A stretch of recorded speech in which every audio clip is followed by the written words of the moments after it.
Buenas tardes, doctor. ¿Estamos listos?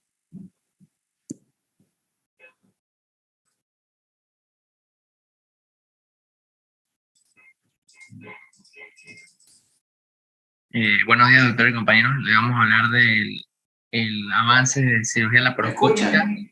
Sí, doctor. Déjame ver, no sé por qué yo no los oigo. Déjame subir el volumen acá. ¿Dónde puedo subir volumen?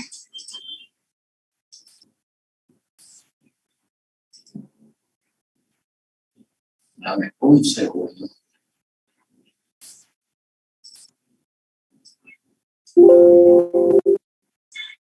Listo, ok, ya. Ahora sí nos escucha, doctor. Ahora mejor. Bueno, buenos días, compañeros, doctor. Y doctor Moisés Quiquero, hoy le vamos a hablar del grupo 15 de avance de cirugía laparoscópica en cáncer gástrico. El resto, ¿cuántos son el grupo? Perdona, qué pena. Somos... ¿Cuántos somos? 8, creo, ¿no? Ya le conté. ¿Y los 8 están conectados? Somos 10. Sí, creo que están los 10 menos una que iba a entrar al salón de operaciones en la rotación.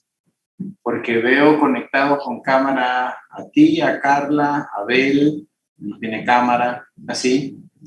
Hay 2 Abel. Ginela, Luz, perfecto. ¿Y los expositorios van a ser los 10 o escogieron algunos que representan? Perdona. No, solo 4. Yo, Carla, Abel y... No, yo, Carla, Abel y Ginela. Dale, perfecto. Procedamos. Bueno, pasaremos la presentación en 4 temas que son las generalidades de la cirugía laparoscópica, el cáncer gástrico, centrándonos en la epidemiología, la cirugía laparoscópica en tratamiento del cáncer gástrico y los retos en la implementación de la cirugía laparoscópica. La siguiente. Lo que voy a hacer, Enrique, y el resto del grupo, para que esto sea de provecho para usted, por supuesto, es que vamos a ir interrumpiendo en la medida que creo que hay algún aporte que hacer. Así que no lo interpreten como que algo está mal hecho o mal dicho. Simplemente creo que repasamos los conceptos o reforzamos ideas en la medida que vamos avanzando en vez de hacerlo al final cuando a veces se disipa un poco el objetivo. Dale. Las generalidades, la siguiente.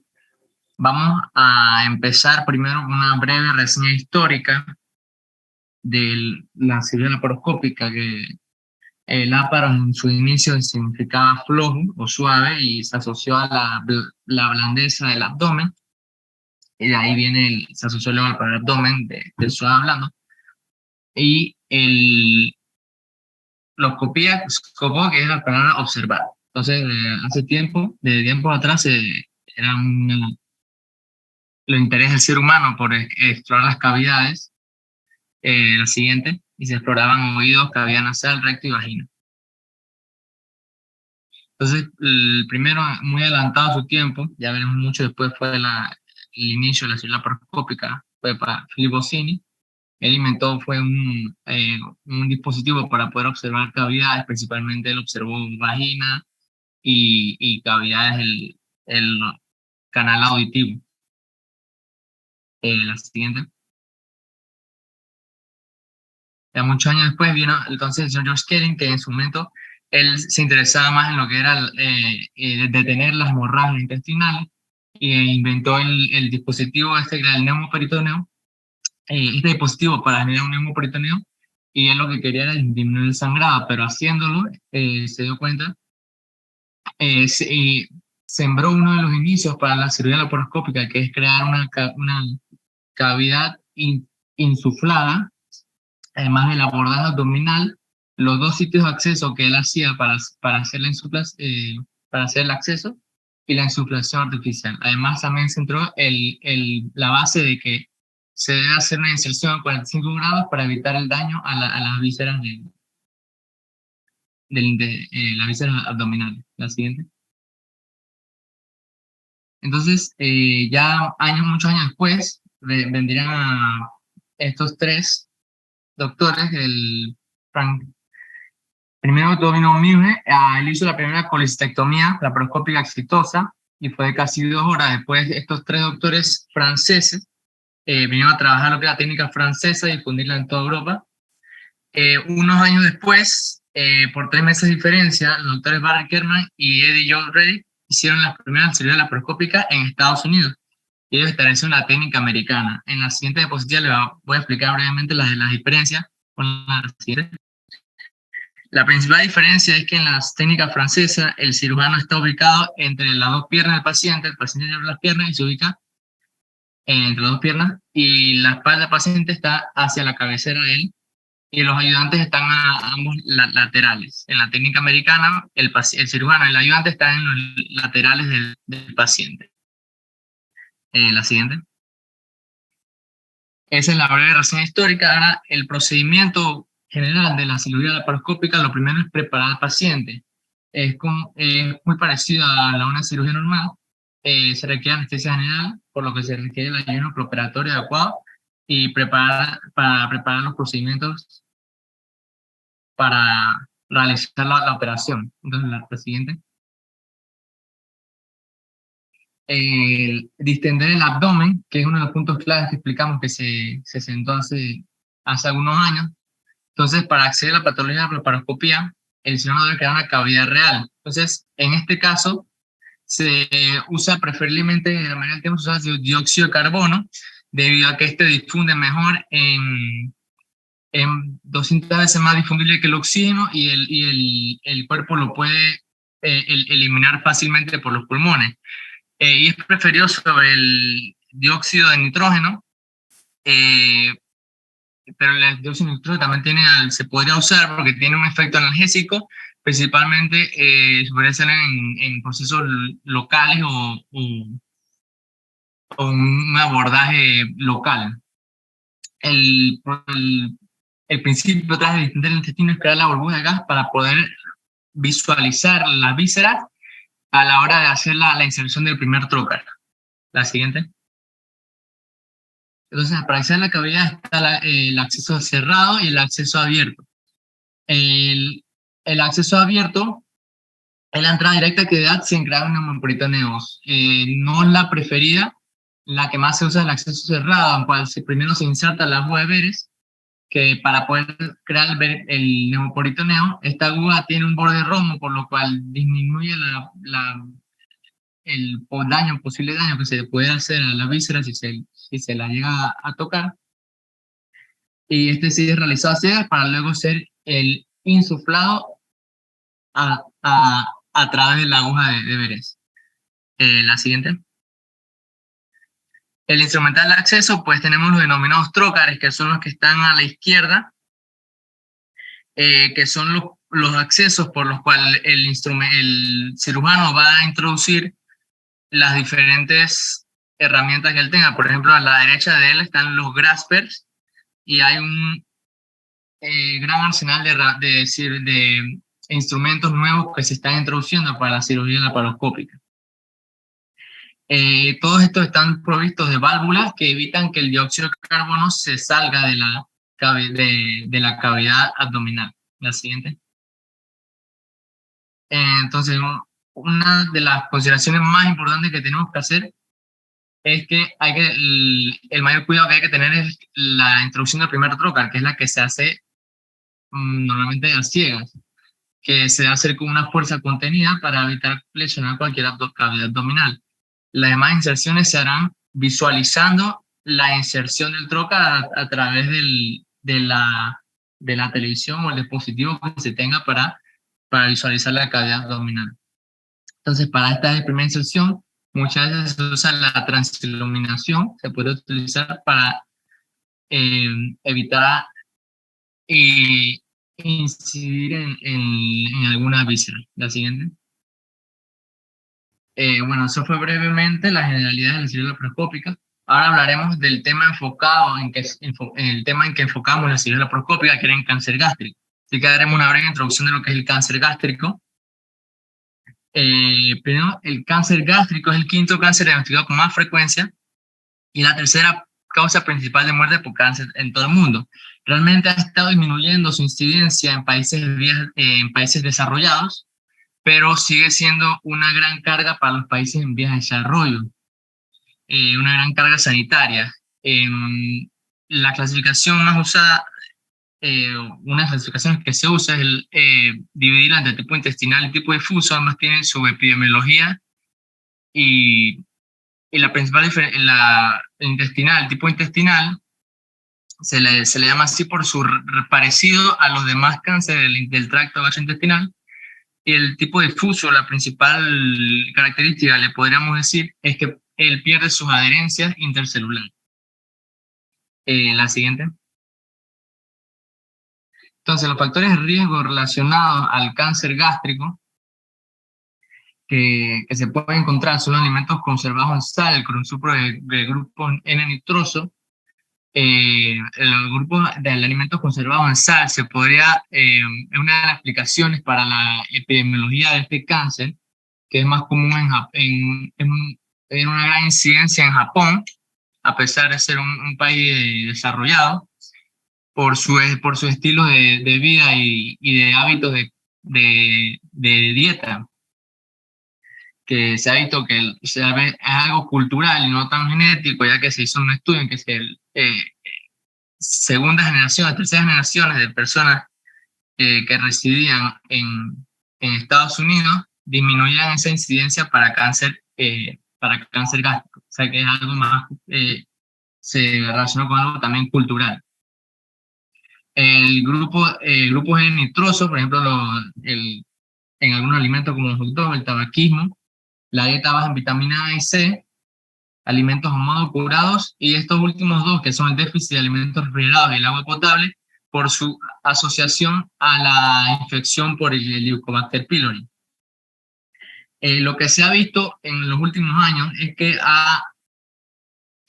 está en un cambio en el lugar anatómico del inicio del cáncer gástrico, de la porción proximal, de la porción distal, está cambiando más a la porción proximal, de la distal a la proximal. Esto debido a las erradicaciones que se ha estado teniendo del Helicobacter pylori, ha aumentado su erradicación y está aumentando también los factores que aumentan el adenocarcinoma del estómago proximal de la unión, que son la obesidad y la enfermedad por reflujo gastroesofágico.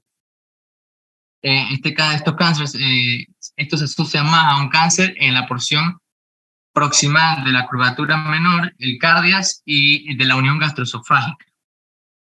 La infección por Helicobacter pylori normalmente está asociada a lo que es el cáncer nocardia, ubicado en el antro y en el canal pilórico.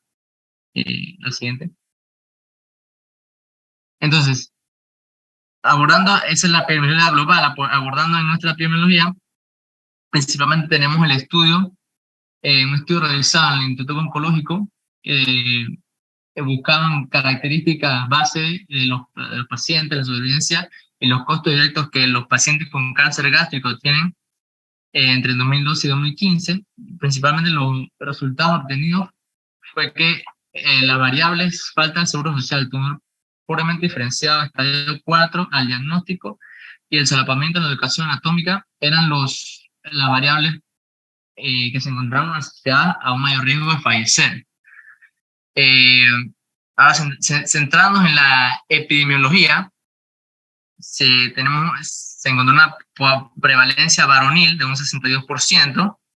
Panamá y Colombia las mayores incidencias por ser los países, las provincias con más población, pero ajustando a casos por cada 100.000 habitantes, estaban Herrera y Veraguas como mayor incidencia por caso de cada 100.000 habitantes, respectivamente, Herrera y luego Veraguas.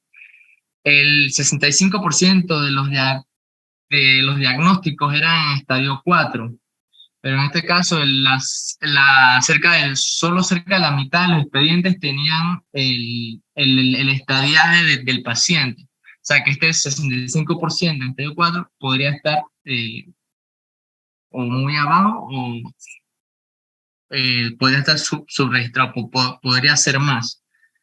ya que no se presentó en todos los expedientes. El cáncer gástrico de inicio temprano, que por definición es diagnóstico de cáncer gástrico en pacientes menores de 45 años, tenemos un porcentaje alto para lo que viene siendo nuestra región, que es 14.7%. En nuestro caso, los tumores de cardias es 3 veces menores que los tumores no cardias, que son haciendo píloro y las demás cosas que no son cardias.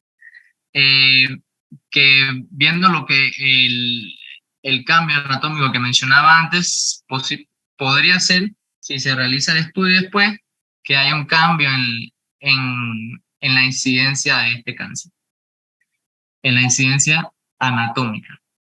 También se notó que los no asegurados tenían un doble riesgo de fallecer con respecto a los asegurados, y además estos pacientes no asegurados se ha visto que tienen mayor riesgo también de diagnosticar o hacer un diagnóstico tardío en estadio 4.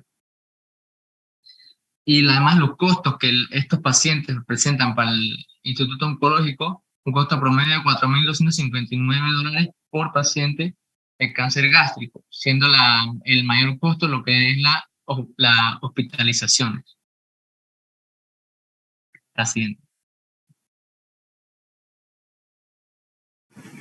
Ahora vamos a hablar un poco de la aplicación de la laparoscopía en el tratamiento del cáncer gástrico. Siguiente, en la literatura podemos encontrar lo que son como aspectos claves, ¿no?, de lo que es la laparoscopía en cuanto al tratamiento del cáncer gástrico.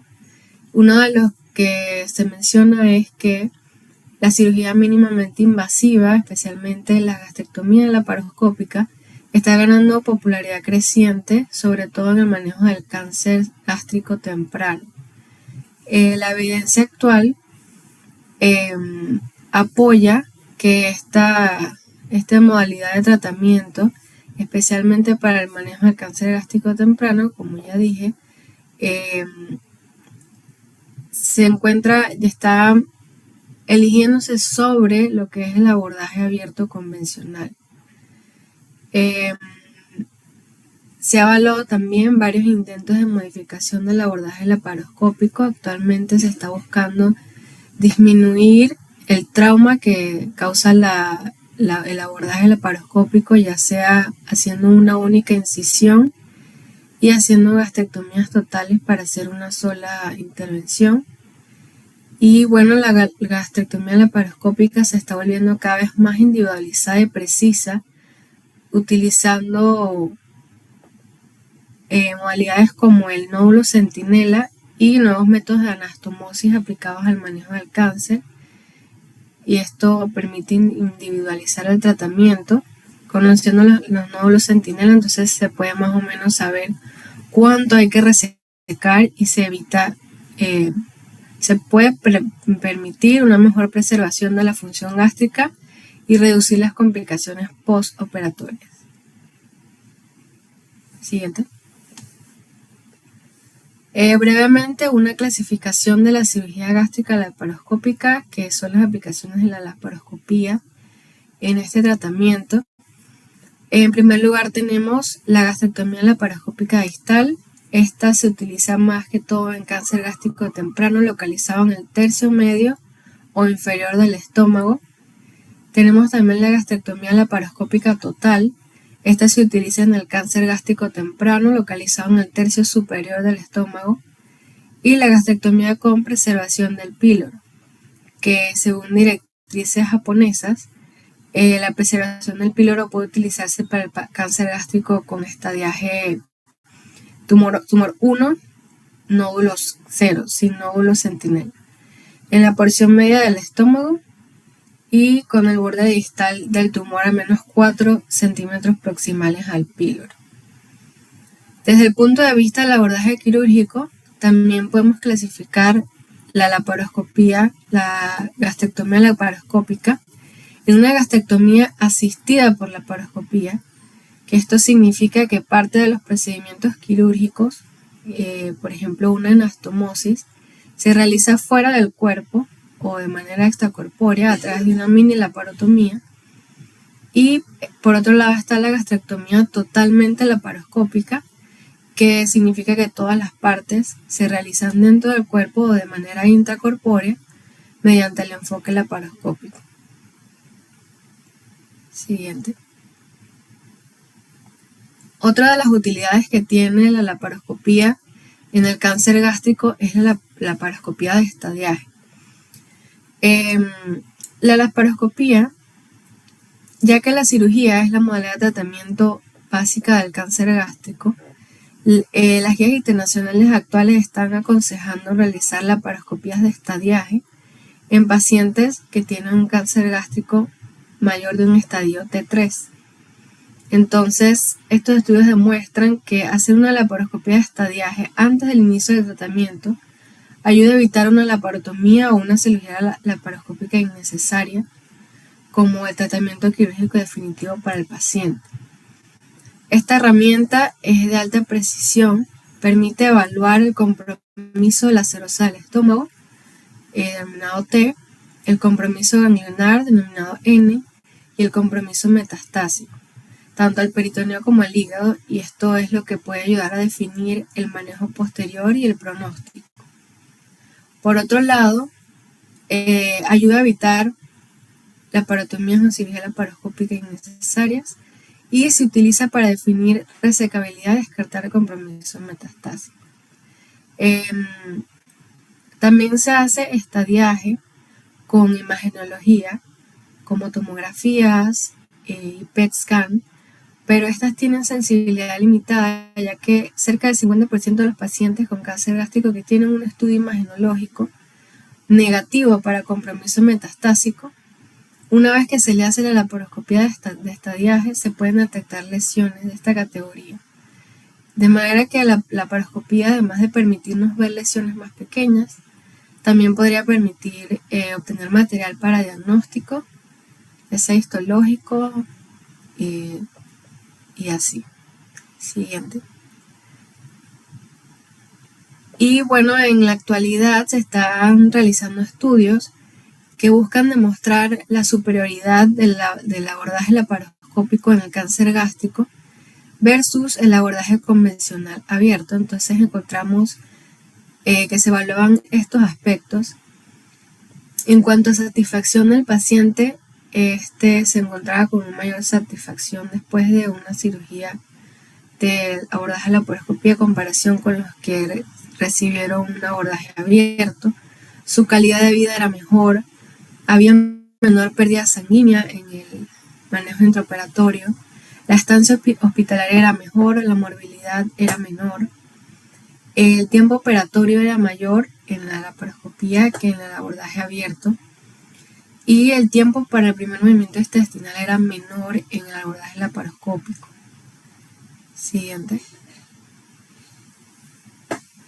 Otros aspectos evaluados fueron el tiempo para la deambulación, que era menor en el abordaje laparoscópico, el tiempo para la tolerancia de vía oral también era menor en el abordaje laparoscópico, y el uso de analgésicos también era menor. Es decir que, en términos generales, para lo que respecta a la satisfacción del paciente, su calidad de vida y su recuperación, el abordaje laparoscópico permite una recuperación más rápida. Y también se menciona que este abordaje, junto con el protocolo ERAS y una buena nutrición, permite una vuelta a la vida normal del paciente mucho más rápido que un abordaje abierto. Y por último, se evaluó también mortalidad, recurrencia y supervivencia a largo plazo, las cuales no tuvieron diferencias entre el abordaje abierto y el laparoscópico, y tampoco hubo diferencia o fue similar el número de nódulos linfáticos resecados. Siguiente. Los retos para la implementación de la cirugía laparoscópica. Siguiente. Ok, en la curva de aprendizaje. Pasa. Ok, este fue un estudio prospectivo realizado en una institución en Japón, en el cual se quería evaluar lo que era la viabilidad de una cirugía gástrica laparoscópica. Entonces se emplearon 3 cirujanos asistentes, pero estos estaban certificados por la Asociación de Cirugía en Japón. Ellos habían realizado aproximadamente 50 gastrectomías convencionales y más de 30 colecistectomías laparoscópicas. Y en los primeros 10 procedimientos que ellos realizaron, a ellos se les colocó un instructor. Ese instructor había realizado más de 30 gastrectomías laparoscópicas. Y bueno, en este estudio se hizo un preentrenamiento y un postentrenamiento y se evaluaban las complicaciones. En el preentrenamiento y el postentrenamiento se realizaban más o menos entre 23 y 47 cirugías. Entonces, se evaluó la duración en el preentrenamiento. Más o menos fue de 3 a 5 horas y en el postentrenamiento fue 3 horas. La tasa de mortalidad en el preentrenamiento fue casi un 4%, evaluando en ese 4% un 2% de un absceso intraabdominal, un 2% de lesión intestinal, y en el postentrenamiento se evaluaba que la tasa de mortalidad solamente llegó a un 2%. Era 1% de fugas anastomáticas de grado 2 y 1% de fístulas pancreáticas de grado 2. Se veía la pérdida de sangre, en el preentrenamiento fue de 95 mililitros y en el postentrenamiento fue 35 mililitros. Con esto se puede llegar a la conclusión de que al emplear estas técnicas de entrenamiento, se reducía el tiempo y las complicaciones, dando una mejor habilidad al cirujano. Y también se estableció que el número de casos requeridos para que este cirujano o los médicos pudieran operar sin un instructor eran de 3 aproximadamente. Otra técnica que era la técnica tridimensional. Esta técnica tridimensional, según los médicos emergentes, establecieron que les permitía tener una mayor habilidad, tanto visual como motora. Reducía la curva de aprendizaje, el tiempo que se empleaba en la operación, el uso de la anestesia era mucho menor, por lo tanto, el paciente se recuperaba rápidamente. Siguiente. Ok, ahora vamos a ver las barreras para el entrenamiento en cirugía laparoscópica. Siguiente. Se hizo un estudio que incluyó 18 países de bajo y mediano ingreso de África, Asia y América, en el cual se identificaron las principales barreras. Primero está el presupuesto. Para establecer un programa de entrenamiento se requiere una gran inversión de la institución, el Ministerio de Salud o los partners internacionales. Entonces, tener un entrenamiento exitoso se requiere de un presupuesto para una variedad de personal, incluyendo enfermeras, técnicos, etcétera. También para el mantenimiento de los equipos. También disponibilidad y mantenimiento de los equipos, como hablé anteriormente, porque está reportado que es una de las barreras más significativas debido al pobre financiamiento de los hospitales públicos y de los precios de los equipos laparoscópicos. Esto hace que se limite el número de participantes y la oportunidad de completar el entrenamiento en sí. También la mayoría de las residencias médicas se realizan en los hospitales públicos, donde a veces no hay equipo, no hay recursos, entonces se debe esperar hasta más tarde en la carrera para uno recibir el entrenamiento en la laparoscopía. También se menciona que es difícil a veces la adquisición de equipos, también se menciona la adquisición de equipos vencidos, sistemas de transporte insuficientes que limitan y retrasan la provisión de equipos y recursos. También está la dificultad de acceso local a entrenadores con experiencia en cirugía laparoscópica. Es decir que en realidad la mayoría de los programas de entrenamiento en la laparoscopía en países de bajos recursos son dictados a veces por cirujanos de otros países.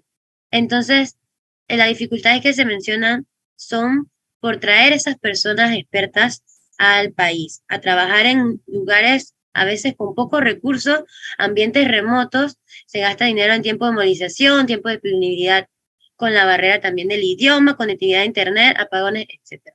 También está la dinámica entre las partes interesadas. ¿Qué quiere decir esto? Que las habilidades que se enseñan se van enseñando en línea. Como decir, cirujanos de mayor rango, que ellos transmiten la información al resto del equipo, pero a veces en países desarrollados ocurre la retención de personal médico y estos regresan a su país nativo, donde a veces se prefiere el manejo conservador a usar los avances implementados, pues. Entonces, al final, no se utilizan las nuevas habilidades que se han enseñado. Siguiente. También están los programas con currículos inefectivos. Esto incluye la falta de herramientas de evaluación y objetivos de entrenamiento poco definido. La práctica supervisada de aprendices en el salón de operaciones, como se hace en las cirugías abiertas, es menos efectivo en la laparoscopía. También los currículos de entrenamiento deben ser diseñados considerando las necesidades locales. También está la estructuración de los departamentos de cirugía, es decir, que hay una pobre organización del departamento, muchas veces retraso en la esterilización de equipos, escasez de recursos humanos, que no permiten el desarrollo de habilidades técnicas individuales, ya que los cirujanos deben tener habilidades en un amplio rango de procedimientos. Y también está la falta de oportunidades prácticas para los aprendices, porque hay escasez de supervisión, escasez de personal entrenado para desempeñarse en un ambiente de cirugía laparoscópica y bajo los volúmenes de casos de laparoscopía. Siguiente. Gracias.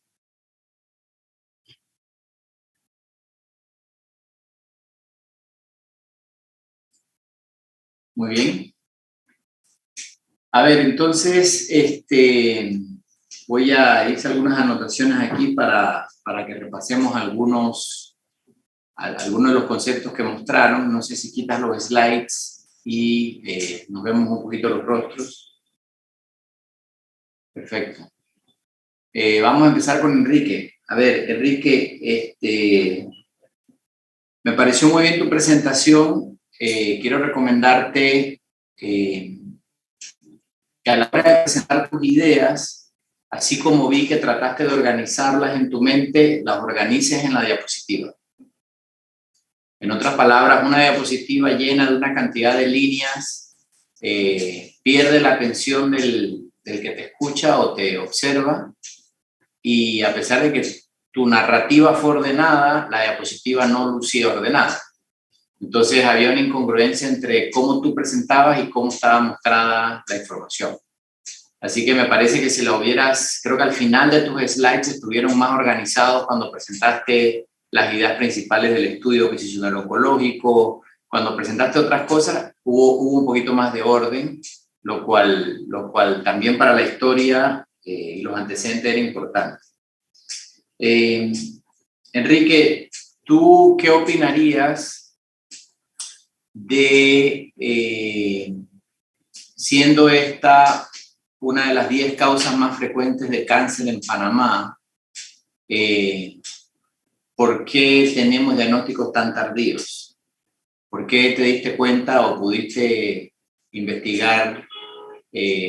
Porque mucho de lo que están planteando ustedes ahorita en cuanto al manejo quirúrgico, estamos hablando de estadios relativamente tempranos, porque los estadios muy avanzados ya el manejo quirúrgico no tiene un rol protagónico. Y tú mostraste un 60% o más de los casos en etapas 4, por lo menos del registro oncológico, así que usamos esa data por ahora. ¿Por qué tú crees que tenemos eso en Panamá? Sí, el estadio 4 no falla en el diagnóstico temprano, pero los principales problemas que yo vi es que el cáncer gástrico en sí tiene síntomas muy inespecíficos. Pero en sí, en otros países como Japón, se realizan tamizajes por endoscopía, cosa que eso es algo que no se realiza en Panamá, pero no busqué, no encontré la razón o si fuera factible hacer un tamizaje en Panamá. Buen punto. Esa es la respuesta correcta. La razón por la que tenemos tantas etapas avanzadas es porque no hacemos tamizaje. Pero es que no hacemos tamizaje de casi nada. De manera que esto debe incrustarte esa iniciativa o idea que nuevas generaciones de médicos debemos cambiar muchas de las cosas que se han venido perpetuando, y teniendo un cáncer de tanta mortalidad y de aceptable incidencia entre el top 10 de nuestro país, top 4 la verdad, nosotros deberíamos tener una política nacional de tamizaje de cáncer gástrico. Así que creo que esa idea bien poderosa debes quedar. El tema de la laparoscopía es una herramienta para realizar un tratamiento, así que creo que, o por lo menos espero que todos ustedes hayan estado expuestos a algún procedimiento laparoscópico durante sus rotaciones, y los que no, por favor, búsquenlo, porque hay una gran cantidad de detalles en cuanto a la laparoscopía que solo tienen sentido en la manera en que uno los puede ver, tocar, estar cerca. Es muy difícil entenderlo en la distancia. Así que eso bien. Entonces, Carla, luego que presentaste tu enfoque en cuanto al abordaje laparoscópico, si yo fuera tu paciente y tú estás rotando conmigo y nuestro paciente te dice, oiga doctora, ya que se fue el doctor Cuquier, ¿usted me puede hacer un favor? Tú le dices, sí, dígame. ¿Por qué es que el doctor quiere hacer esto laparoscópico? Es decir, ¿por qué no me lo hace normal como todo el mundo? Me hace la herida y dejan de estar inventando con estas nuevas técnicas. ¿Tú qué le dirías? Sencillo, te lo pregunta un paciente. De todo lo que tú has estudiado, un paciente te pregunta ¿por qué debemos hacer esto laparoscópico? Olvidémonos de la parte financiera. Vamos a asumir que eso no es un tema a considerar. ¿Cuáles serían tus 3 ideas fundamentales para transmitirle a este paciente? Ok, lo primero que es una recomendación, principal recomendación basada en estudios, información que se ha ido recolectando en países que tienen más casos de cáncer gástrico. Segundo, que es un abordaje menos... Quiero irte corrigiendo. Ok. No es el gol estándar a nivel mundial. Uh-huh. Necesito aclararte ese punto. Es decir, cuando vemos las guías internacionales de manejo del cáncer gástrico, la que quieras, la japonesa, las europeas, las australianas, las americanas, no hay ningún acápite que diga el método preferido es mínimamente invasivo. Todavía no hemos llegado a ese punto. Okay. Eso no quiere decir que no se recomienda. Sí, se recomienda considerarlo, pero no es que ese es el gold standard. Okay. No, todavía no estamos ahí. Bueno, como segundo punto le diría que es un abordaje menos traumático, se va a recuperar más pronto de la cirugía y bueno, creo que eso es lo más importante. La razón por la que te acabo de hacer esta pregunta es porque eso nos pasa todo el tiempo. No importa cuánta información revisemos. Si no podemos convencer a un paciente de algo en lo que creemos, de nada sirve. Entonces, te dan cuenta y todos quedan acá de escucharla a ella. Si ustedes no hubieran oído la charla a ella, sentirían que ella no está muy segura de lo que está diciendo. ¿Entiendes lo que digo? Tú dijiste bastante información muy útil, pero al final eso debemos poder sintetizarlo y tenerlo a la mano, porque es el paciente el que finalmente se beneficia de esa información. Digo, nos beneficiamos nosotros también, por supuesto, para tomar decisiones, para saber lo que tenemos que hacer. De manera que hay muchas ventajas de la laparoscopía. Lo importante realmente es que no hay ninguna ventaja oncológica todavía. Es por eso que no es superior. En otras palabras, no hemos mostrado ni mayor sobrevida global, ni menor tasa de recurrencia. Quizás el tema de hacer una mejor operación, en otras palabras, que la cantidad de ganglios linfáticos que se obtengan en la linfadenectomía, creo que eso en algún momento va a ser superior al laparoscópico porque está más vigilado. La cirugía laparoscópica, a diferencia de la abierta, está más monitorizada. La gente la ve, tienes que subirla a la nube, alguien más la verifica, los jefes pueden ver cómo hiciste la operación. En cambio, la abierta no, las abiertas no se graban. Es muy raro que se grabe una cirugía abierta. Así que en el mundo entero hay mucha cirugía subóptima gástrica. Como las gastrectomías no siempre la hace un especialista, sino que la puede hacer un cirujano general, muchas veces se quedan cortos en la radicalidad o en la linfadenectomía. Que el mínimo de ganglios que hay que obtener son 16 y muchos cirujanos no llegan ni a 10. Así que yo creo que va a haber una diferencia eventualmente, pero esto no se lo podemos decir a un paciente, es demasiado complejo. Lo que sí podemos decirle es que el tiempo de estancia hospitalaria es menor, el dolor postoperatorio es menor, la calidad de vida al año de la operación es mucho mayor y que tenemos una menor pérdida sanguínea. Así que son como ideas claras que el paciente tiene que decir, bueno, algo de beneficio hay en que hagamos esto, que algunos consideran experimental, pero realmente no estamos viendo ninguna cirugía experimental. Esto ya fue experimentado, ya esto está aprobado. Así que nada más quería como que tuvieras esa idea clara. Y en cuanto a la laparoscopía de estadiaje, que me gustó mucho esa diapositiva, quiero nada más reforzarte la idea que la detección de enfermedad metastásica en la que la laparoscopía es tan útil es casi exclusivamente para el peritoneo. Es decir, toda la diseminación transcelómica. Estamos hablando de carcinomatosis, implantes en el epiplón y algo que se hace durante la laparoscopía, que es lavado peritoneal. Nosotros instilamos más o menos 200 ml de solución salina, eso lo recogemos y la citología microscópica de eso nos ha dado enfermedad metastásica microscópica, algo que no detectaría nada, ni el ojo humano, ni ningún estudio de imagen, hasta en un 15 a 20% de los pacientes. Así que realmente, de todas las ventajas que pusiste, quiero que te quedes con esa idea fuerte. Luz, tu parte me pareció muy interesante, el siempre poner en perspectiva pues, qué se necesita para hacer esto bien. Y quiero corregirte solo una cosa, que fue el número de casos en curva de aprendizaje. Son 20 a 30, no son 2 o 3.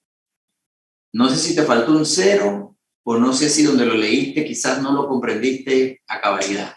No son 2 a 3 casos, son 20 a 30 procedimientos tutoriados o vigilados o más o menos monitorizados para llegar a empezar a tener los números aceptables, estándares de comparación con cirugía convencional.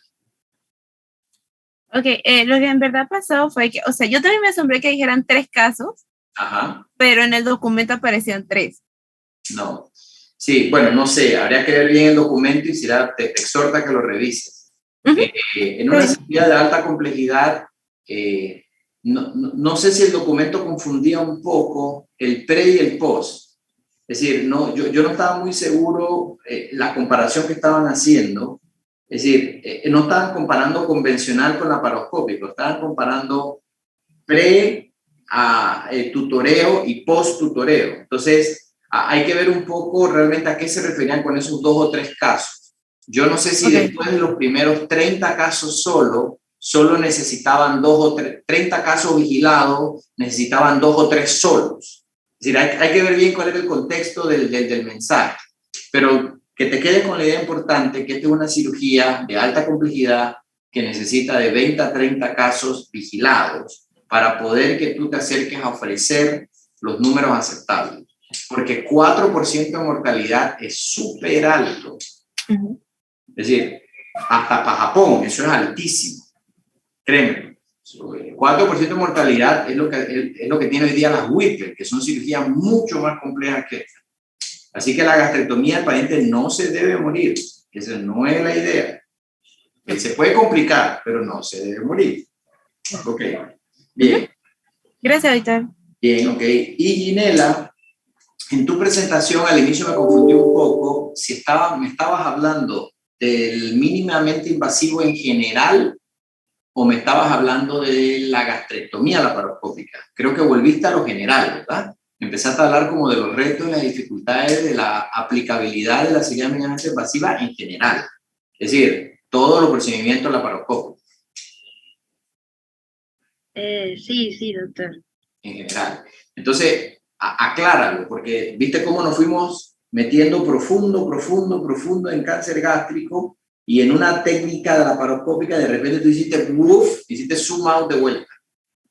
Entonces, si lo vas a hacer, alerta al interlocutor o alerta a tu público para poder que yo pueda poner eso en contexto. Bien. Segundo, luego que tú mencionaste esto, yo quiero que aprendas a hacer tu propio análisis. En este caso va más allá de científico-técnico, porque hiciste un análisis de limitantes administrativas, socioeconómicas, etc. Siempre acostúmbrate a dividir las limitantes o las dificultades en las vencibles y las invencibles. Nunca te olvides de esos 2 grandes grupos para todo lo que analices en medicina. En otras palabras, tú puedes tener unas limitantes e implementar algo que son por culpa de nosotros o son a pesar de nosotros. Te voy a dar un ejemplo sencillo. En cáncer gástrico, una de las limitantes invencibles que tenemos en Panamá es que somos muy poquitos. 5 millones de habitantes. Para la cantidad de casos que mostró Enrique, no alcanza para que todo el mundo sepa operar. No hay número, no podemos. Nosotros representamos una barriada de Brasil en Sao Paulo. Es decir, si tú agarras una barriada de Sao Paulo, allí hay más de 7 millones de personas. Y nosotros en todo el país somos 5. Entonces, no hay manera de comparar el volumen de cirugías de cáncer gástrico que tienen otros centros con nosotros. Eso es una barrera invencible. En otras palabras, por más que solucionemos todas las aristas que tú pusiste ahí, y tengamos plata, y tengamos currículum, y tengamos disposición, y todo, eso nunca lo vamos a solucionar. Así que expertos mundiales en cáncer gástrico jamás vamos a ser, jamás, por definición. Entonces, eso es importante para que cuando tú hagas tu propio análisis lo reconozcas y sepas qué cosas puedes mejorar como micromundo, es decir, en tu sistema personal y tu práctica diaria, y en el macromundo médico, que es decir, cómo mejoro mi hospital, cómo mejoro mi ministerio. Entonces, eso me parece importante. Así que nada más quería dejarte como esa idea para que tú mismo hicieras esa división dicotómica la próxima vez que haces un análisis, que me pareció muy bien y muy útil en cuanto a la implementación de una nueva técnica. Gracias, doctor. ¿Ok? Muy bien. Excelente, chicos. ¿Alguna pregunta de los que no participaron como expositores? ¿Algún comentario, algo que quieran aportar?